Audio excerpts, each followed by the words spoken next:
All right, so if you ever thought your TFSA was completely tax-free no matter what you do with it, I've got some news for you. There are a few major mistakes that can actually get the CRA knocking on your door, and not in a good way. We're talking about potential taxes, 1% monthly penalties, 50% hits on prohibited investments, and even having your profits taxed like regular income. But before we dive into the mistakes, let's quickly cover the 2026 TFSA updates for anyone who's new to this account. So the new annual contribution limit is $7,000, and if you were 18 or older back in 2009 and have never contributed to your TFSA, your total cumulative room as of January 1st, 2026 will be $109,000. All right, so with that out of the way, let's jump into the biggest TFSA red flags you need to avoid if you want to stay off the CRA's radar.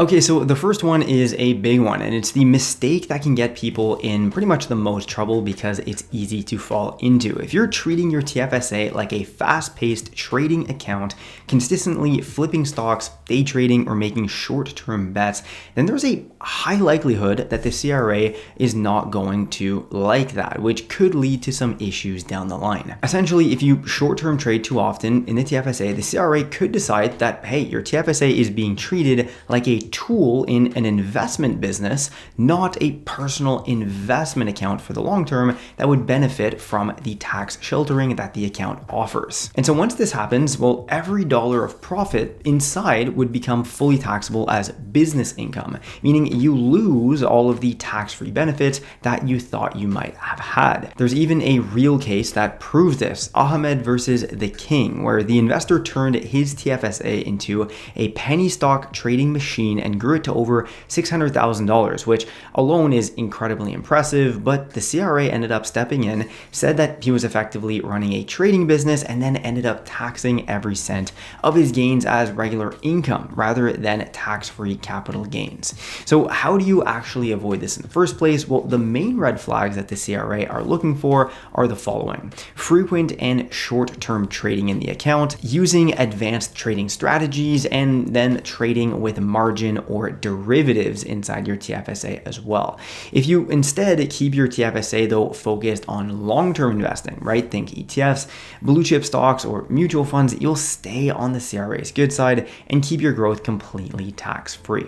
And just to be clear, there's really no official number of the amount of trades that automatically gets you flagged. Rather, the CRA looks at patterns and intent. If it looks like you're trading professionally to avoid paying taxes in your TFSA, they'll treat you like a professional trader. So just be pragmatic about it and use your best judgment. Next up, another big mistake that can quietly cost you money in the background: over-contributing. This is one of the simplest mistakes that you can avoid, but also one of the most common and potentially expensive. So here's how it works. If you contribute more than your available TFSA room, well, the CRA will hit you with a 1% penalty every single month on the excess amount until you fix the over-contribution. So for example, if you accidentally over-contribute by, let's say, $2,000 and don't fix it for 3 months, that's a $60 penalty. It doesn't sound too bad at first, but it definitely adds up quickly and can completely wipe out the returns that you're earning in your TFSA in the first place. Now, the most common way people end up over-contributing isn't how you'd expect. It's actually through misunderstanding redepositing back into the account after making a withdrawal.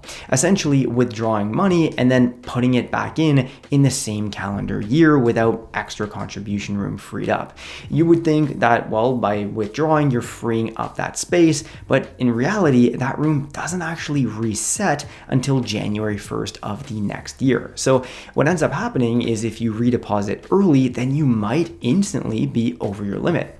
Another hidden trap here is relying on the CRA's My Account contribution number, as the issue is that this figure isn't real time. It's usually based on data from the previous tax year. So if you've made recent contributions or withdrawals, the info might be outdated and you could easily go over without realizing it. So if this happens, the best move is to withdraw the excess right away and file Form RC-243 to explain what happened. If you act quickly and show that it was just an honest mistake, you can often request a penalty waiver. And one final note before before moving on, if you're living abroad and are no longer considered a Canadian resident, stop contributing altogether. Non-residents are not allowed to contribute to their TFSA and do not accumulate extra room for years where they're non-residents. And so doing so, right, contributing without being a resident can lead to triggering that same 1% monthly tax.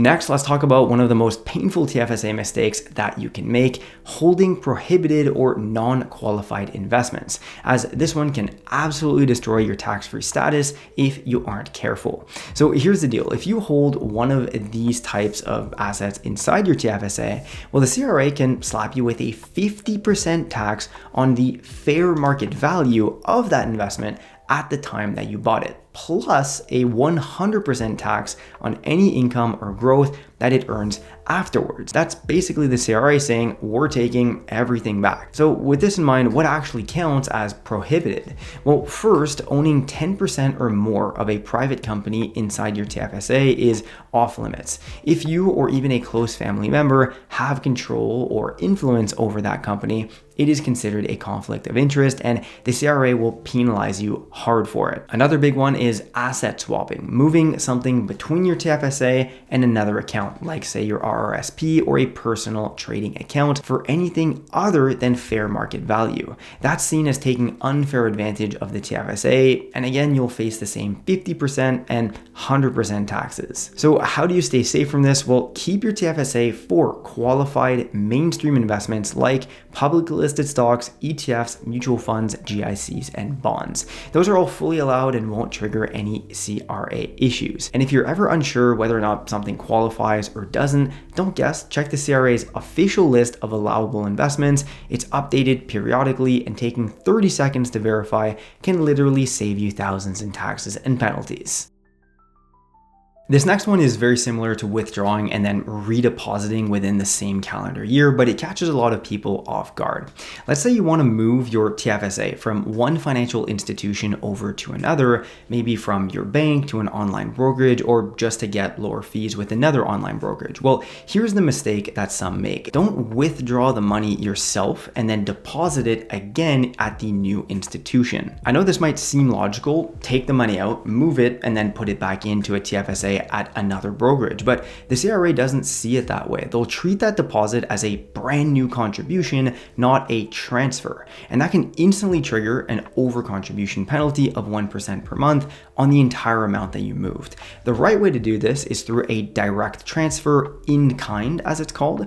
Just request it between the two institutions and they'll handle the process for you. No withdrawals, no redeposits, and no risk of penalties. It usually takes a few business days and it's worth the wait to keep your TFSA clean and penalty free. Another big mistake to avoid, especially for newer investors, is assuming that every type of income inside your TFSA is completely tax-free, as that's not always true, and it's especially important when you're dealing with foreign investments. Here's why. If you hold foreign dividend-paying stocks, like US companies that pay out regular dividends, you'll almost always get hit with a 15% withholding tax on those dividends. And that amount is taken right at the source before the money ever hits your account.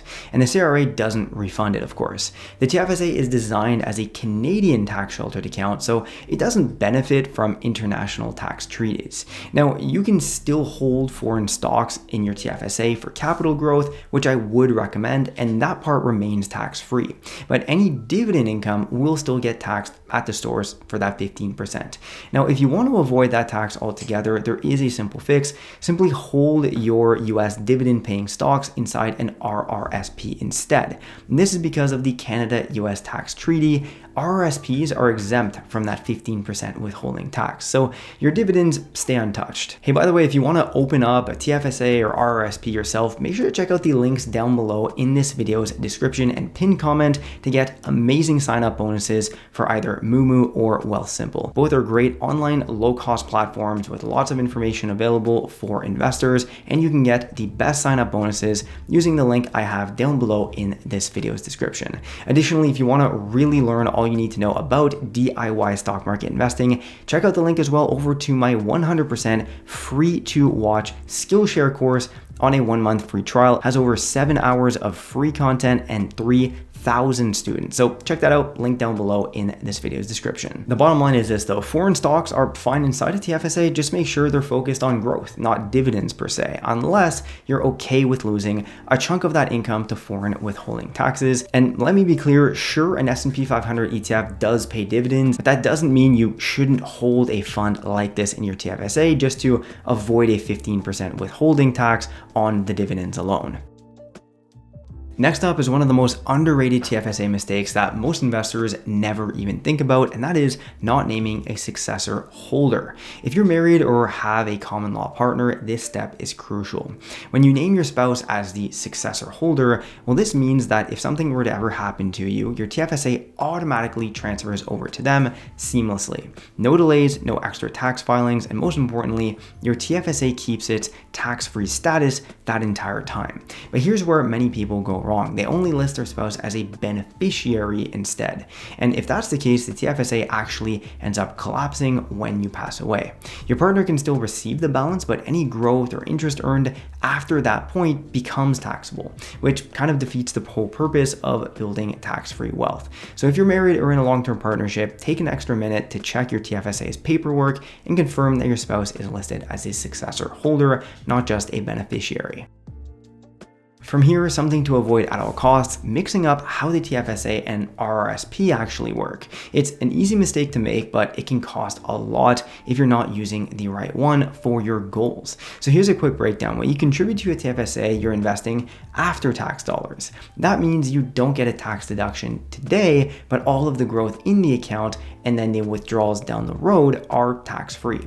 The RRSP though works the opposite way. You contribute before tax money, so you get a tax deduction right now, which can then lower your taxable income for the year. But later on down the line, when you withdraw that money in retirement, it is fully taxable income. So what does this mean in practice? Well, generally your RRSP is better suited for retirement savings, especially if you're in a high tax bracket now and expect to be in a lower one later. Meanwhile, your TFSA is better for flexible, long-term goals, things like investing, saving for a down payment, or just building tax-free wealth without withdrawal restrictions. And here's one more important detail that a lot of people forget. TFSA withdrawals don't affect government benefits like OAS or GIS, but our RRSP withdrawals do. So if you're nearing retirement or already receiving those benefits, that distinction can make a big difference in your planning. All right, so here's another sneaky one, borrowing money to then invest in your TFSA. A lot of people assume that because they're investing, the interest on that borrowed money will be tax deductible, but that is not necessarily true. Here's why. When you borrow to invest in a taxable account, the CRA usually allows you to deduct the interest, since that investment could generate taxable income. But with a TFSA, your income and growth are tax-free. So the CRA doesn't see any taxable purpose for the borrowed money. And as a result, you can't deduct the interest at all. That means that if you use a line of credit, a margin loan, or even say a personal loan to max out your TFSA, every dollar of interest that you pay comes straight out of your pocket. Now, that doesn't mean using leverage is always bad. If you're a confident investor and have a solid lower risk strategy, it can still work, or if you're a higher risk tolerant individual. But just remember, you're not getting any tax breaks in this case. So your investment really needs to outperform that after-tax cost of borrowing to make it worthwhile. Bottom line, don't borrow money for your TFSA thinking you'll get a tax write-off, because the CRA won't give you one. Now, I know a lot of these points can sound maybe somewhat intimidating, but here is what you need to take out of this. If you're over 18 and a Canadian resident, open your TFSA as soon as you can. Even if you're not ready to invest much yet, just get the account started. Why? Well, this is because your contribution room builds over time and it never expires. That means the earlier you start, the more room you'll have later and the longer your money can compound tax-free. You don't need to overcomplicate it either. There are tons of set and forget investing strategies that you can use, whether that's index ETFs, balanced funds, or even just regular contributions into one single diversified ETF, like the ones I covered in this video right here. And the key is really just consistency. A lot of Canadians keep putting off opening a TFSA, and in doing so, they lose years, even decades of potential tax-free growth. So getting started is really simple, it doesn't take long, and as long as you avoid those major mistakes that we talked about in this video, your TFSA can become one of the most powerful wealth building tools that you'll ever have access to. If today's video helped you out, please take a second to leave it a like and consider subscribing to my channel as well. And I would also highly recommend that you check out the links down below in this video's description to open up a new brokerage account, take advantage of some amazing sign up bonuses, and to check my free to watch Skillshare course as well. All those links down in the description. Thanks a lot for watching, and I'll see you in the next one.